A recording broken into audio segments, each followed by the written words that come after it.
Hi friends, இன்றைக்கி நம்ம பார்க்க போகிறது 36வது வாரத்தில் உங்கள் வயிற்றில் வளரக்கூடிய குழந்தையின் வளர்ச்சியை பற்றியும் இந்த வாரத்தில் உங்களுக்கு என்னென்ன மாற்றங்கள் ஏற்படும் அப்படின்றத பற்றியும் பார்க்கலாம். அதுக்கு முன்னாடி நம்ம சேனலை சப்ஸ்கிரைப் பண்ணி பெல் பட்டனை கிளிக் பண்ணி ஆல்ன்ற ஆப்ஷனை கிளிக் பண்ணி வச்சுக்கோங்க. வாங்க வீடியோக்குள்ளே போகலாம். இந்த 36வது வார கர்ப்பத்தில் குழந்தை முழுமையாக வளர்ந்துருப்பாங்க. பிரசவ நேர இறுதியாக இருக்கிறதுனால உடல் மாற்றங்கள் கூடுதலாகவே உணருவீங்க. குழந்தையோட வளர்ச்சி 36வது வாரத்தில் வேகமாக வளர்ந்து வரும். ஒவ்வொரு நாளும் 30 கிராம் அளவு எடை அதிகரிப்பாங்க. நீங்கள் ஒவ்வொரு நாள் சாப்பிடக்கூடிய அனைத்து அற்புதமான ஊட்டச்சத்து உணவுகளிலிருந்து அவங்களுக்கு எடை அதிகரிக்கும். குழந்தையோட தோலை மூடி பாதுகாத்த மெழுகு போன்ற பொருள் தேஞ்சு போயிருக்கும். குழந்தையோட மண்டை எலும்புகள் இன்னும் ஸ்ட்ராங்காக இருக்காது. ஏன்னா குழந்தை வெளியேறும் வழி எளிதாக இருக்கிறதுக்காக மண்டை எலும்புகள் ஸ்ட்ராங்காக இருக்காது.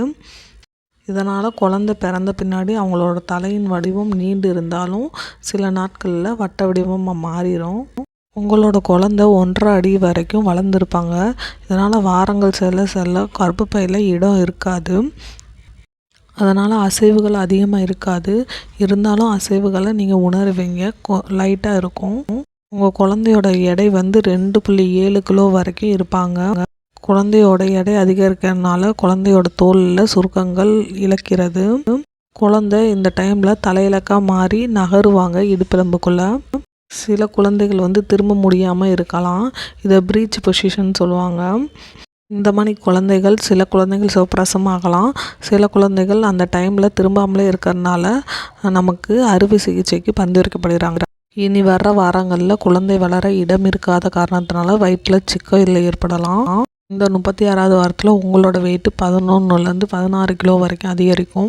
உங்களோட முகத்தில், கணுக்காலில், பாதங்களில் வீக்கம், திடீர்னு எடை அதிகரிப்பு கூட இருக்கலாம்.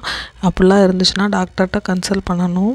உங்களுக்கு உயர் ரத்த அழுத்தம் இருந்துச்சுன்னா உங்கள் கை கால்களில் வீக்கம் ஏற்படும். அது மாதிரி சிறுநீரகத்தில் அதிக புரதம் வெளியேற வாய்ப்பு இருக்குது. அப்படி போச்சுன்னா டாக்டர்கிட்ட கன்சல்ட் பண்ணுறது நல்லது. கர்ப்பகால உடல் மாற்றங்களை தவிர உங்கள் குழந்தை 9 மாதம் வரைக்கும் உங்கள் வயிற்றில் இருக்கிறதுனால உங்களுக்கு சோர்வு அதிகமாக இருக்கும். உங்கள் குழந்தை பிறக்க போகுதுன்னா உங்களுக்கான சிம்டம் என்னன்னா உங்கள் இடுப்பு பகுதியிலும் சிறுநீர் பையிலையும் கூடுதல் அழுத்தத்தை கொடுக்கறதுனால உங்களுக்கு யூரின் அடிக்கடி போகும். இந்த மாதிரி இருந்தால் உங்கள் குழந்தை தலையிலக்கா திரும்பி அவங்க தலை இடுப்புக்குள்ளே போயிருக்குன்னு அர்த்தம். உங்களோட நுரையீரலில் குறைவான அழுத்தம் கொடுக்கறதுனால இப்போ எளிதாக சுவாசிப்பீங்க. குழந்தை கீழே இறங்குறதுனால உங்களுக்கு நுரையீரல் சுவாசிக்க எளிதாக இருக்கும். உங்களுக்கு தூங்குவதில் சிரமம் ஏற்படும். நன்றாக தூங்குவது ரொம்ப கடினமாக இருக்கலாம். உங்களுக்கு வயிறு பெருசாக இருக்கிறதுனால இந்த பிரச்சனை ஏற்படலாம். கால்களுக்கு கீழே தலகாணி வைப்பது ரொம்ப நல்லது. வளர்ந்து வர உங்கள் குழந்தையினால உங்கள் கால்கள்லையும் கைகள்லேயும் சில நரம்புகளில் அழுத்தம் ஏற்படும். இதனால் கூச்ச உணர்வு கூட ஏற்படும். ஒரு மாதிரி கை கால் மறுத்துறது அப்படின்ட்டு சொல்லுவாங்க, மறுக்கும் அப்பப்போ. இது அதிகம் தொல்லையாக இருந்தால் டாக்டர்கிட்ட கன்சல்ட் பண்ணலாம். ஏற்கனவே சொன்ன மாதிரிக்கு மார்பகத்தில் கசிவு, மலச்சிக்கல் ஏற்படலாம், கீழ் முதுகு வலி இருக்கலாம், சிறுநீர் அடிக்கடி நைட்டு யூரின் போகலாம். நீங்கள் இருமும் தும்பும் போதும் கூட யூரின் வரலாம். குழந்தையோட அசைவு தெரியாத நேரத்தில் குளிர்ச்சியான ஒன்றை குடிக்கிறதுனால உங்கள் குழந்தைய அசைவு கொடுப்பாங்க. சுத்தமாக அசைவு இல்லைன்னா டாக்டர்கிட்ட கன்சல்ட் பண்ணணும். உங்கள் வயிற்றில் அரிப்பு ஏற்படும். ஏன்னா வயிறு பெருசாகிறதுனால. இந்த 36வது வாரத்தில் உங்கள் உணவு தேர்வு எடுக்கிறதுல கூடுதல் கவனம் இருக்கணும். உங்கள் உடல் நோய் எதிர்ப்பு சக்தியை அதிகரிக்கிறதுக்கும் உங்கள் தசைகள் வலுப்படுத்துவதற்கும் விட்டமின் சி நிறைந்த உணவுகளை எடுக்கணும். தினமும் 85 கிராம் எடுக்கிறதுனால ரொம்ப நல்லது.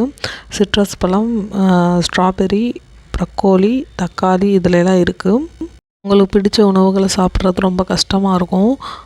3 வேளைகளாக சாப்பிடாம அதை பிரித்து 5 முதல் 6 வேளையாக குட்டி குட்டி டிஃபனாக எடுக்கும்போது உங்களுக்கு பெனிஃபிட்டாக இருக்கும். நீங்கள் நிறைய தண்ணி குடிக்கிறதுனால ஹைட்ரேட்டாக இருப்பீங்க. விட்டமின் கே நிறைந்த உணவுகளை எடுத்துக்கணும். ஏன்னா தாய்ப்பாலில் கொலஸ்ட்ரால் அளவே அதிகரிக்கும்.